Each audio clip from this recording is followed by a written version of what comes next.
Good morning, students. This lesson is of class 8th for the subject of History, Chapter 10, India's Freedom Struggle, the second phase, which we will continue from page number 117 of your textbook, titled Past and Present Aid, and is being submitted to you on 1st February 2021. This voice is of Millie Bhatnagar.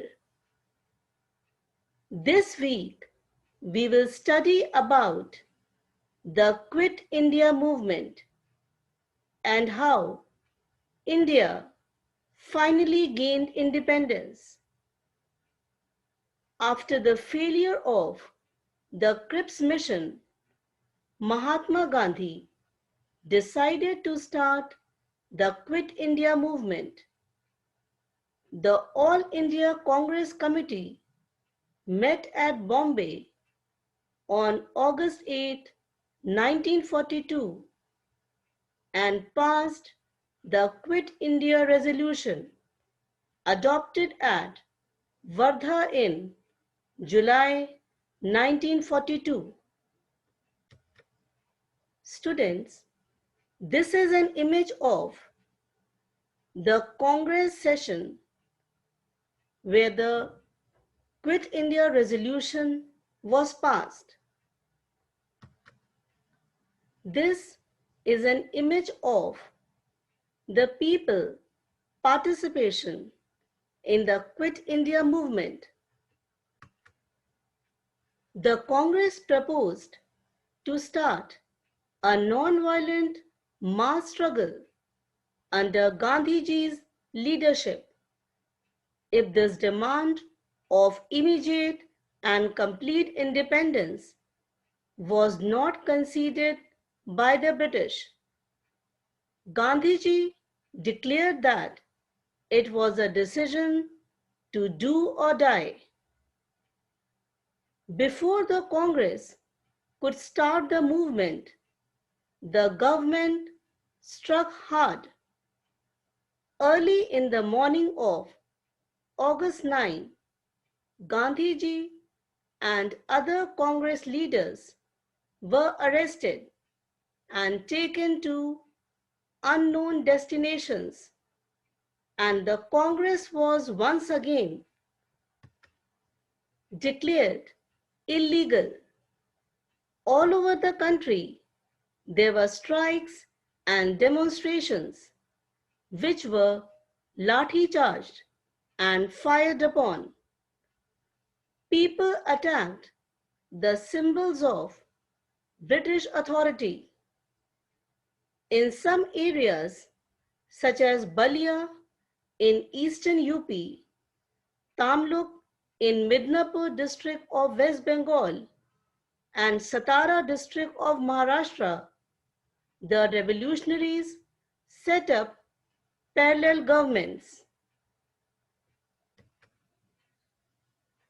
Now you will see the images of some prominent leaders.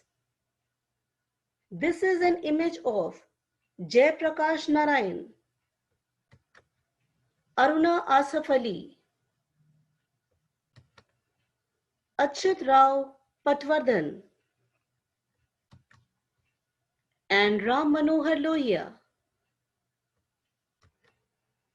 The government resorted to severe measures to crush the 1942 movement.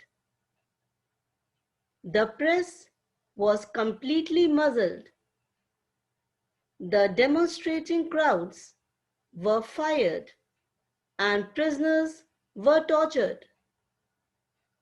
Nearly 10,000 people were killed and 60,000 people were arrested by the end of 1942. The Quit India movement made independence of India as the only agenda of the national movement. This is one more image of people's participation in the Quit India movement. Let us take a short break. You are requested to kindly pause this recording and answer the following questions in your notebook after listening to them carefully. Question number 1. What happened on August 8, 1942? Question number 2. Which slogan was given by Gandhiji? Question number 3.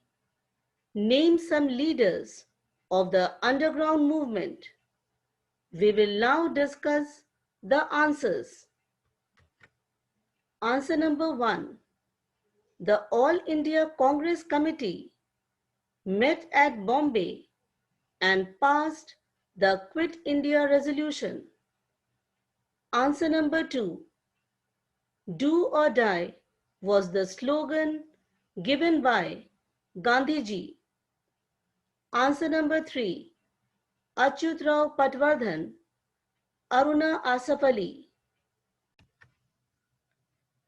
Let us resume our lecture now. The cabinet mission arrived in India in 1946. It consisted of 3 cabinet members: Pethick Lawrence, Sir Stafford Cripps, A.V. Alexander. They held discussions with various Indian leaders representing all sections and parties. Among the main clauses of the cabinet mission plan was the formation of a constituent assembly to frame the new Constitution of India. The composition of 389 members Constituent Assembly would be as under: 296 members to be elected from the British provinces, 93 members to be nominees from the princely states. An interim government would be formed at the center with 14 members. The Congress accepted the proposals with reservations. Lord Mountbatten came to India in March 1947. He put up his plan for the partition of India before the Big Seven leaders: Jawaharlal Nehru,